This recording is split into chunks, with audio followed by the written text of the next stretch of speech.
Deixa eu contar um case disso aí, eu quero case de vocês também. Cara, eu atendi uma indústria que era esse processo tradicional, assim, comercial, extremamente metódico, né?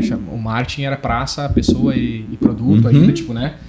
E já tinha um Instagram legal na época, porque uma das gestoras tinha uma veia mais de marketing e tal, e fazia uma boa comunicação, mas existia tipo esse gap entre o que era comunicado, né, e tudo mais, e como era a operação de fato no dia a dia. Mas beleza.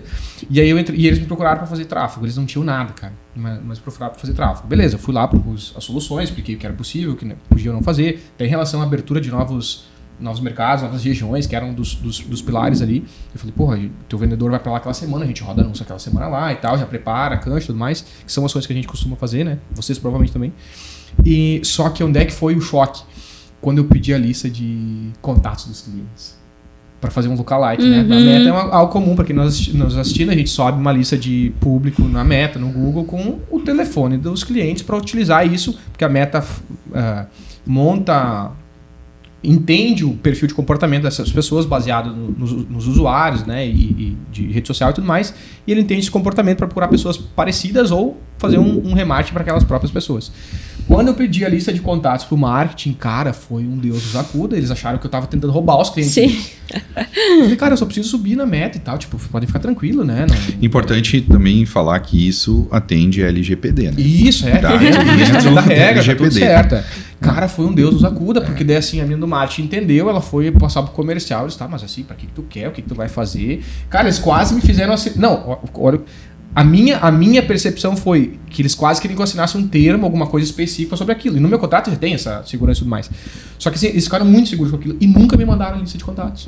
Eles ficaram inseguros em relação a compartilhar a lista de contatos dos clientes. Mesmo eu explicando todo o processo. Cara, eu só quero usar isso na Meta. Pra mim não faz sentido, não vou usar pra nada isso aqui. Sim. Podem ficar tranquilos. Mas é esse choque de cultura em relação a empresas que estão tradicionais, estão digitalizando. Um grande desafio que a gente tem é fazer a integração marketing e vendas.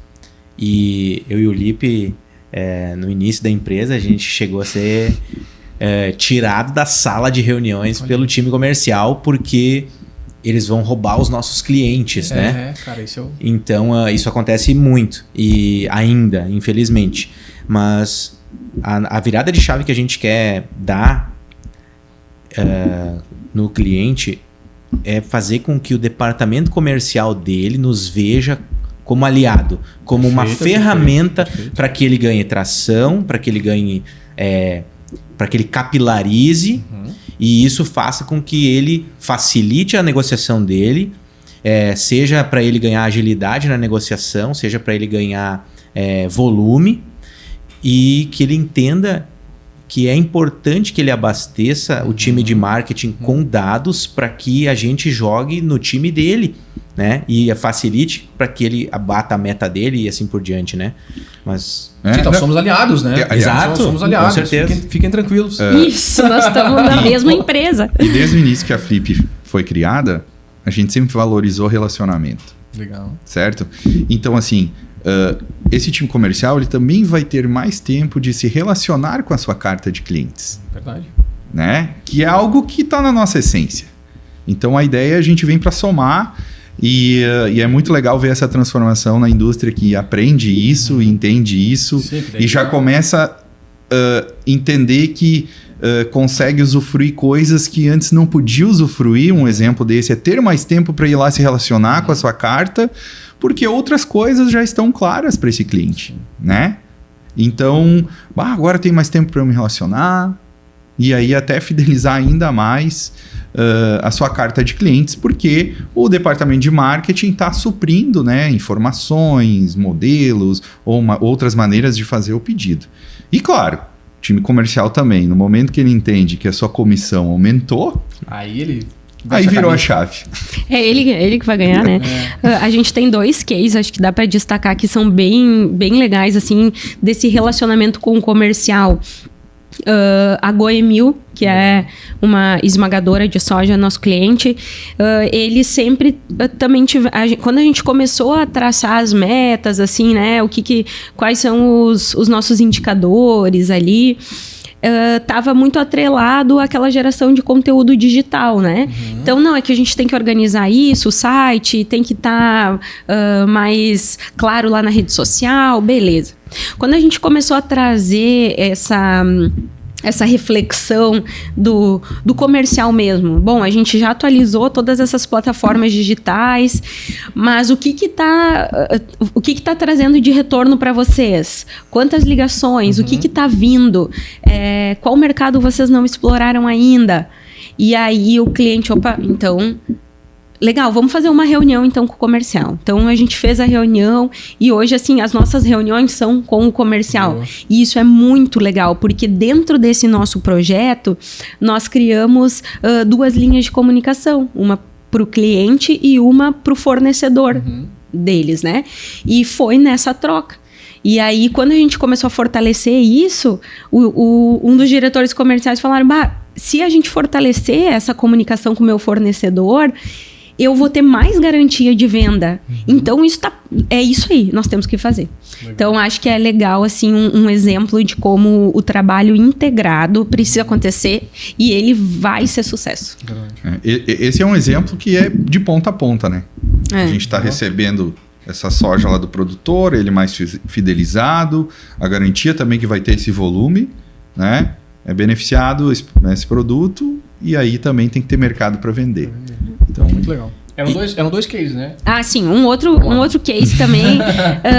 Quero case. Um dos nossos clientes, então... Estava um pouco decepcionado, assim, com a questão de resultados digitais. Mas a gente já tentou isso, já tentou essa estratégia, não sei, estava meio desacreditado, né? E aí nós propusemos, então, a ouvir o comercial. Vamos ouvir o comercial, mas é que o comercial vai ser difícil, eles não gostam de falar, e assim, para vocês marcarem uma reunião com eles, aí até achar agenda, mas vamos tentar uma, se der, vamos tentar. Então, com esforço, acho que demorou uns 3 meses desde o início do contrato até que a gente conseguiu fazer a reunião comercial. Hoje a gente tem uma reunião fixa mensal com o comercial, porque o comercial enxergou. E às vezes não é porque aquilo não existia, é que só aquilo não foi traduzido, né? Então é bem legal, assim, esses 2 clientes, a gente fica faceiro, assim, de ver a equipe comercial falando, não, mas vocês vêm aqui conversar com nós, né? Vocês vão vir, né? Então, eles já não enxergam mais como o conteúdo da rede deu certo ou não. Mas é o que todo mundo fez. Legal. E nesse processo, como o Toninho falou antes, né? Se é um cliente B2C em que eu consigo mapear meu fluxo de caixa no dia, na hora, essas grandes empresas ou indústrias, às vezes tu vai precisar um ciclo de um trimestre, semestre ou até mesmo de um ano, né? E esse case onde que a gente conseguiu essa proximidade com o time comercial, é muito legal estar junto aí na reunião de final de ano, onde acontece a apresentação de resultados. Né? E aí esse é um indicador, né? É um dos indicadores. Depois que a gente começou a usar tal estratégia, as vendas aumentaram. Ou abrimos mais praças, ou tivemos aumento de ticket médio, e isso tudo é mapeado através dos resultados. Legal. Mas, de novo, isso é a gente entender como a nossa atuação vai fazer mais sentido dentro do negócio e fazer com que os setores entendam que com uma comunicação eficiente, eles vão funcionar melhor. Né? Seja um setor de comunicação interna com as pessoas da empresa, seja quem está fazendo a prospecção comercial disso, porque quando ele entende que o time de marketing é uma ferramenta para ele ganhar tração, ele vai nos trazer as dores que ele sente do cliente. E isso vai fazer com que a gente tenha uma comunicação mais assertiva, a gente gere um conteúdo que faça mais sentido. E eu sempre digo assim, o marketing e vendas integrado e aliado, entrosado, ele faz com que um possível comprador, um potencial cliente, ele baixe a guarda na hora da reunião e ele diminua o número de objeções e facilite o trabalho de quem está na frente do comercial.